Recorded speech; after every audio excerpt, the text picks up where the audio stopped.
أهلا ومرحبا بكم. لا تنسوا الاشتراك في القناة وتفعيل الجرس لتكونوا أول من يعلم.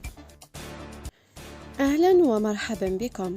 تداول رواد مواقع التواصل الاجتماعي في الجزائر هذه الحادثة التي وقعت بولاية باتنا، وبالضبط بمتوسطة صابة بالقاسم ببوعقال، حيث ذكروا أن التلميذ لونيس محمد الذي يعرف بحسن أخلاقه يدرس سنة أولى متوسط، يطلب الإذن للخروج إلى فناء المدرسة، وبمجرد خروجه نادى بإحضار أمه، وبحكم أنه جار المؤسسة جاءوا بأمه، حيث خاطبها: احضنيني يا أمي فإني سأموت.